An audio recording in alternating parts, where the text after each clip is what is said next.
জীবন দেওয়া মুসলমান কিন্তু সস্তা না। আমার বিশ্বাস টুডে এন্ড টুমরো বাংলার জমিন আল্লাহর দিন কায়েম হয়ে যাবে। জোরে বলি ইনশাআল্লাহ। যে দেশের মানুষ হাসতে হাসতে ইসলামের জন্য জীবন দিতে পারে সেই দেশে আল্লাহর দিন কায়েম হবে। জোরে বলি ইনশাআল্লাহ। এই দিন কায়েমের জন্য প্রয়োজনে জীবন যদি দিতে হয় রাজি আছেন? সবাই কি জীবন দিতে রাজি আছেন? কার জন্য? একটু দুহাত উঁচু করে একটু দেখায় দেন।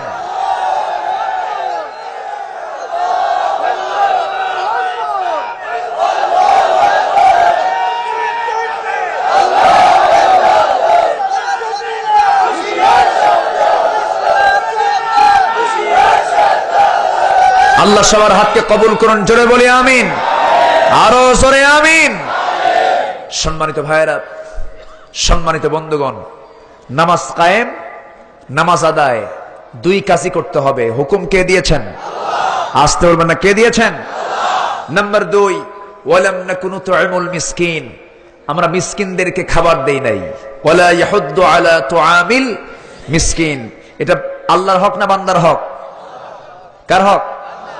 বান্দার হক। ভুল করে ফেলেছি, হয়তো বান্দার হক নষ্ট করেছি। কিয়ামতের দিন আল্লাহ পাক তার হক নষ্ট করলে আল্লাহ পাক মাফ করতে পারেন। বান্দার হক নষ্ট হলে মাফ আছে?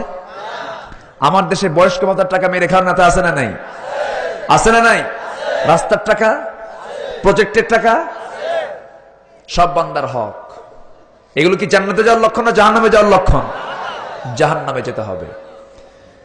নাম্বার 3 হলো ওয়াকুন্না নাখুদু মাআল খায়িদিন, দুনিয়ার জিন্দেগিতে আমরা সমালোচককারীদের সঙ্গে সমালোচনা করতাম। আলেমদের কিছু হইলে আমরা হাসাহাসি করতাম। একজন হক্কানি আলেমের বিরুদ্ধে রায় হয়ে যায়, সে রায়তে অনেকে মিষ্টি বিতরণ করে। আছে না? আছে না? এগুলো আছে না? তোমরা হাসো, ফালইয়াদহাকু কালিলাও ওয়ালিয়াবকু কাসীরা। সম্মানিত ভাইরা, দুনিয়াতে তোমরা হাসতে থাকো, একদিন কাঁদবা, কেউ তোমাদের রক্ষা করতে পারবে না। বিচার করবেন কে? বিচার করবেন কে? মালিক ইয়াউমিদ্দিন, বিচার দিবসের মালিক আল্লাহ পাক। নাম্বার 4, ওয়াকুন্না নুকাযযিবু বিয়াউমিদ্দিন, আমি তো অবস্থা আমার খুব খারাপ, যা দেখতে পাচ্ছেন শুধু হুঙ্কার দিচ্ছে কিন্তু ভিতরে শেষ। ডাক্তার এমন একটা অ্যান্টিবায়োটিক দিছে, বুঝলেন? অ্যান্টিবায়োটিক দিছে, এমন একটা অ্যান্টিবায়োটিক, ডাক্তার তো বোঝেন, ডাক্তার দিয়েছেন। আমি শুধু দুনিয়া ঘোরা দেখি, দুনিয়া শুধু ঘুরতেছে। তো আজকেই ডোজটা, আগামীকালকে মনে হয় ডোজটা শেষ হবে। খুব কষ্ট পাচ্ছি, তবে রোগ একটা নিয়ামত, আলহামদুলিল্লাহ। রোগ হলে বেশি কথা মনে হয় কার? কার কথা বেশি মনে হয়? কোমর চলে না, আল্লাহ, এরকম। এই জন্য রোগ শোক হওয়া ভালো। রোগ হয়নি একজন ব্যক্তির, জানেন কে? ফেরাও। মাঝে মাঝে কয়, হুজুর আল্লাহ আমাকে খুব রহমতের মধ্যে রাখছে, আমার কোন অসুখ বিসুখ নাই। ওর মধ্যে ফেরাউনের খাসলত আছে। অসুখ বিসুখ হওয়া দরকার। অসুখ বিসুখ হলে পরে কার কথা মনে হয়? আল্লাহর কথা মনে হয়। সম্মানিত ভাইয়েরা, সম্মানিত বন্ধু, অনেক মা বোন আসছেন, কেউ উঠবেন না। আমি এতগুলো মানুষ নিয়ে দোয়া করতে পারলে আমি নিজেকে ধন্য মনে করতাম। সবাই দোয়া করবেন না? যার গুনাহ নাই তিনি চলে যান। যার গুনাহ নাই, যে আমার দোয়ার দরকার নাই, যেহেতু আমার গুনাহই নাই, আমি দোয়া কি করব? এরকম যদি কেউ থাকেন তাহলে চলে যান। আর যার গুনাহ আছে তিনি বসে থাকেন। আর কি কব? আচ্ছা, মা বোনদের এখানে একটা বিষয় আসছে, হলো হুজুর পর্দার সম্পর্কে কিছু বলুন। পর্দার সম্পর্কে কি বলবো? দরজার পর্দা, জানালার পর্দা তো ঠিকঠাকই আছে, গায়ের যে পর্দা নাই, এটাই তো সমস্যা। সেদিন একজনকে জিজ্ঞাসা করলাম, এক ড্রয়িং রুমে ঢুকাইছে আমারে, বললাম ভাই এই পর্দার কাপড়ের দাম কত? বলছে হুজুর এক জোড়া পর্দার কাপড়ের দাম হলো 39,000 টাকা। তো এক জোড়া পর্দার কাপড় হচ্ছে 39,000 টাকা। বোরকা বানাতে কত লাগে নাকি? কিন্তু ওই পর্দা যারা লাগাইছে তারা কি বোরকা পরে? তারা বোরকা পরে না। আমি বুঝি না। আবার হুজুরদের দেখলে মাথায় অবশ্য কাপড় টাপড় দেয়, হুজুরদের দেখলে মোটামুটি ওরণ টোরণ একটু ঢেকে যায়। কি ব্যাপার তোমার সবার সামনে খালি মাথা, হুজুরের সামনে আবার কাপড় দিয়ে ঢেকে তো, এর ব্যাপারটা কি? হুজুরদের নজর খারাপ তো, সেই জন্য এই তো হচ্ছে অবস্থা। উল্টা তো হুজুরদের দিয়ে দেয়। সম্মানিত উপস্থিতি, আমার সম্মানিত মা যারা আছেন, জান্নাতে যাওয়ার জন্য সবচাইতে সহজ হচ্ছে নারীদের। আলহামদুলিল্লাহ। শুধু 4টা কাজ করবে তারা। কয়টা কাজ করবে? আর এই 4টা কাজ যদি কোনো স্ত্রী না করে, স্বামী তার স্ত্রীকে পিটাতে পারবে, মারতে পারবে। কয়টা কাজ না করলে? শুনবেন কি মারবেন নাকি? লক্ষণ তো খারাপ মনে হচ্ছে। আমার মায়ের আবার মনে মনে চিন্তা করতেছে যে হুজুর ওয়াজ টস ভালোই করলো এতক্ষণ, এই শেষে এসে স্বামীদেরকে মারার অর্ডার দিয়ে যায়, এটা কোন কথা? হয়তো এমন চিন্তা করতে পারেন মায়েরা। 4টা কারণে। কয়টা কারণে? 4টা কারণে। 1 নম্বর কারণ হলো, যদি কোন স্ত্রী 5 ওয়াক্ত নামাজ না পড়েন, রমজান মাসে রোজা না রাখেন, স্বামীর যদি সৎ আনুগত্য না করেন। নাম্বার 4 হলো, সতীত্বের যদি হেফাজত না করেন, পর্দায় যদি না থাকেন। এই 4টা কারণে স্বামী তার স্ত্রীকে মারতে পারে, শাসন করতে পারে। কিন্তু মারতে যে যাবেন, মারার ক্ষেত্রে স্বামীরা, যারা স্বামী আছেন তাদের জন্য একটা অর্ডার হলো, মারা যাবে কিন্তু 5 জায়গায় শর্ত হলো, 5 জায়গায় মারা যাবে না। মাথায় মারা যাবে না, মুখে মারা যাবে না, হাতে মারা যাবে না, বুকেও মারা যাবে না, পিঠেও মারা যাবে না। মারার জায়গায় তো শেষ। আমার মাদের কলেজায় কেবল পানি আসছে হুজুর, কেবল কলেজা ঠান্ডা হলো। আপনি যে মারতে যাবেন, মারতে গেলে যে লাঠিটা ব্যবহার করবেন, সে লাঠিরও নীতিমালা আছে। সে লাঠিটা সর্বোচ্চ 9 ইঞ্চি হতে হবে, মানে মেসোয়াক হতে হবে। ওই মেসোয়াক দিয়ে যখন কোন সলিমুদ্দির সামনে যখন আপনি মারতে যাবেন, সলিমুদ্দি মাইট দেখে বলবে মারতেছে না কৌতুক করতেছে। মারার কোনো কায়দা নাই, চান্সে ছিলেন মনে হয়, কোনো উপায় নাই। আমার মা আপনাকে ইসলাম অনেক সম্মান দিয়েছে, মর্যাদা দিয়েছে, আপনাকে রাজরানী বানিয়ে দিয়েছে। বলেন আলহামদুলিল্লাহ। কিন্তু রাজরানী না হয়ে আমার মায়ের এখন চাকরানি হতে চায়। রিসেপশনের চাকরি, রিসেপশন। চেয়ারে বসে থাকে সারাদিন অফিসের সামনে, লিপস্টিক লাগায়া, নেল পলিশ লাগায়া, চুলটা ছেড়ে দিয়ে যখন কোনো মক্কেল ঢোকে তখন আসসালামু আলাইকুম। আপনাকেই দায়িত্ব দেওয়া হয়নি তো। আপনার দায়িত্ব হলো আপনার আসল হেড অফিস, আপনার বাড়ি। কি আসতে কোন কেন? আসতে কোন কেন? ঠিক কিনা? যার যেখানে ডিউটি সেখানে থাকতে হবে। টায়ারের কাজ হলো গাড়িকে নিয়ে যাওয়া, সে বাইরের যত ঝামেলা সব মিটাবে। টিউবের কাজ হলো ওকে সচল রাখা, ওকে হাওয়ার মধ্যে রাখা, চাকাটা যেন যেতে পারে, এর জন্য হাওয়ার দরকার না?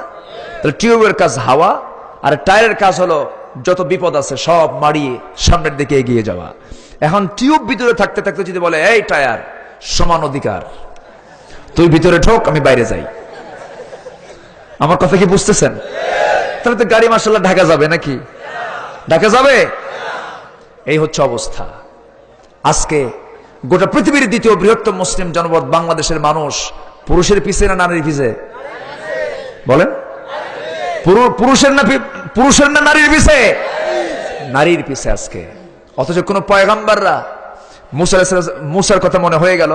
মুসা আলাইহিস সালাতু ওয়াস সালাম একদিন কূপের ধারে বসে আছেন, কূপ থেকে পানি নেবেন, তৃষ্ণা নিবারণ করবেন। এমন সময় 2জন মহিলার সামনে বালতি নিয়ে দাঁড়ায় আছে। এই তোমরা বালতি নিয়ে দাঁড়ায় আছো কেন?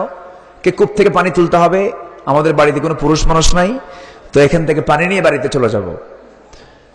নিয়ে যাও। কেন? উপরে ঢাকনা আছে, টান দিতে 7-8 জন যুবক লাগবে, আমরা পারবো না।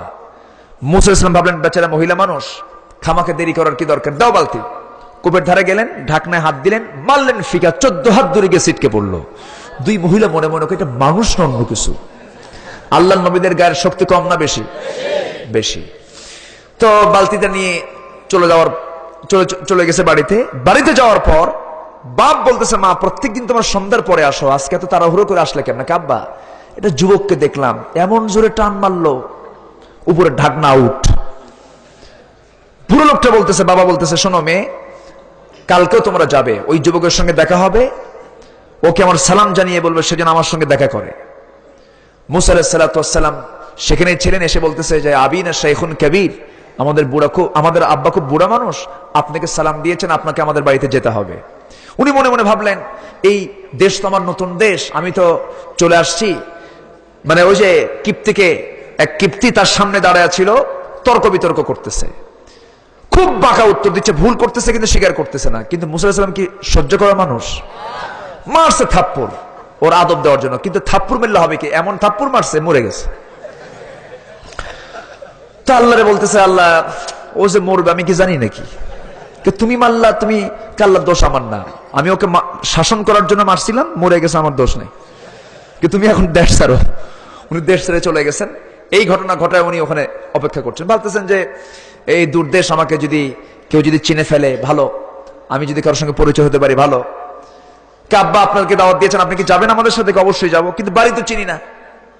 দুইজন মহিলা বলতেছে, শুনেন যুবক, বাড়ি চেনার কোনো দরকার আপনার নাই, আপনি আমাদের দুইজনের পিছে পিছে থাকবেন, আমরা সামনে সামনে চলবো, যে দিক দিয়ে যাবো আপনার সেই দিক দিয়ে যাবেন। মুসা আলাইহিস সালাম বললেন, শোনো দুইজন মহিলা, আমি কিন্তু এমন পুরুষ নই যে পুরুষ নারীর পিছে পিছে চলবে, আমি এমন পুরুষ না। মুসা আলাইহিস সালাম বললেন, আমি কখনো পিছে থাকবো না, বরং আমি সামনে চলবো, আমি সামনে সামনে হাঁটবো, তোমরা আমার পিছে পিছে থাকবে। আমার চোখের গুনাহ হবে না, চোখের জেনা হবে না, আমার কোনো গুনাহ আল্লাহ পাক আমার আমলনামে কোনো গুনাহ লিখবেন না। আমি সামনে সামনে চলবো, তোমরা আমার পিছে পিছে থেকে বলবে এই দিক দিয়ে যান, সেই দিক দিয়ে চলে যাব, আমার পর্দার নিয়মটা রক্ষা হয়ে যাবে। এবার দুইজন মহিলার ভিতরে একজন মহিলা মনে মনে চিন্তা করে ভাবতেছে, গতকালকে দেখলাম শক্তিশালী যুবক, আজকে দেখি চরিত্রবান যুবক বলে ছায়া থাকে না, মনে মনে পছন্দ, কি মনে মনে পছন্দ হয়ে গেছে। বাড়িতে পৌঁছে গেলেন। বাড়িতে পৌঁছার সঙ্গে সঙ্গে বৃদ্ধ লোকটার সামনে তার পরিচয় হয়ে গেল, সালাম বিনিময় হলো। হঠাৎ করে বুড়া লোকটা বলতেছে, হে যুবক, তোমার নাম তো মুসা। উনি থমকে দাঁড়াইছেন, আমার নাম মুসা, এই লোক জানলো কেমনে? আমার নাম মুসা আপনি জানেন কেমনে? শুধু এতটুকু জানি না, আরো কিছু জানি। কি? থাপ্পড় মেরে মানুষ মেরে ফেলছে। আল্লাহু আকবার বলবেন। সঙ্গে সঙ্গে মুসা আলাইহিস সালাম জড়সড় হয়ে গেলেন। এবার বৃদ্ধ লোকটা বলতেছেন, তুমি যার সামনে দাঁড়িয়ে কথা বলো, এই লোকটা তো সাধারণ কোন বুড়োদের কাতারের বুড়ো মানুষ নয়। আমার দাড়ি চুল পেকে গেছে ঠিক, কিন্তু সাধারণ কোন বুড়ো আমি নই। আমি হলাম সেই লোক, যে লোকটাকে আল্লাহ রাব্বুল আলামিন এই মাদিয়ানবাসীর জন্য পয়গম্বর করে পাঠিয়েছেন। আমি হলাম সে আল্লাহর পয়গম্বর শুআয়ব আলাইহিস সালাতু ওয়াস সালাম। যেরকম সুবহানাল্লাহ। মুসা আলাইহিস সালাম কি বললেন? আমি নারী পিছে থাকবো না, আমি সামনে, তোরা পিছে। কিন্তু আমরা কি? আপনার সামনে, আমরা পিছে। ঠিক আছে না? নামাজ পড়তে দিয়েন, হবে নামাজ? নামাজ হবে? নামাজ নেতৃত্ব শেখায়। নামাজের নেতৃত্ব যেমন পুরুষ দেবে, সমাজের নেতৃত্ব পুরুষকে দিতে হবে। আল্লাহ পাক জাতিকে বোঝার তৌফিক দান করুন। মা, আপনাকে 5 ওয়াক্ত নামাজ পড়তে হবে। পর্দা দেবর ভাসুরের সঙ্গে না করলে হয়। আস্তে কোন কেন? দেবর ভাসুরের সঙ্গে পর্দা করতে হয় কি নরম করে না শক্ত করে? শক্তভাবে, বেশি শক্ত করে। কারণ আল হামু আল মাউত, দেবর হচ্ছে মৃত্যু তুল্য, বলেছেন মুহাম্মদ সাল্লাল্লাহু আলাইহি ওয়াসাল্লাম। স্বামী আমার যেমন তেমন, দেবর আমার খুবই আপন। এগুলো বলা যাবে না, এগুলো বাদ। এগুলোর কারণ একটা আছে, সেটা হলো আমার দেশের মেয়েরা নষ্ট হওয়ার অন্যতম কারণ এখন একটাই, সেটা হলো ভারতীয় চ্যানেলগুলো। এত কথা কইলাম, কথা কয় এত কাম হবে না ভাই। এটার জন্য আইনের দরকার আছে না নাই? বন্ধ হতে 10 মিনিটও লাগবে না। আসল জায়গায় বন্ধ হলে এমনি বন্ধ হয়ে যাবে। কিন্তু বন্ধ করার কি কোনো লক্ষণ আছে? লক্ষণ আছে? সম্মানিত ভাইয়েরা, সব শেষ করে দিল। আল্লাহ পাক আমার দেশের মা বোনদেরকে ইসলাম মেনে চলার তৌফিক দান করুন। আল্লাহ পাক আমার মাদেরকে পর্দায় থাকার তৌফিক দান করুন, ইসলাম বোঝার তৌফিক দান করুন।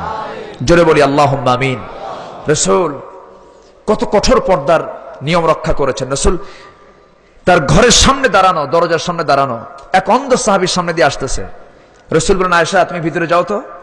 হুজুর ও তো অন্ধ, ও তো চোখে দেখে না। রাসূল খেপে গিয়ে বললেন, তোমার চোখ কি অন্ধ? তুমি কি কানা? ভিতরে যাও। ধমক দিয়ে ভিতরে ঢুকায় দিলেন। আর এখন কোন আত্মীয় স্বজন বাড়িতে ঢুকলে আগে পুরুষ বাড়ায় না বউ বাড়ায়?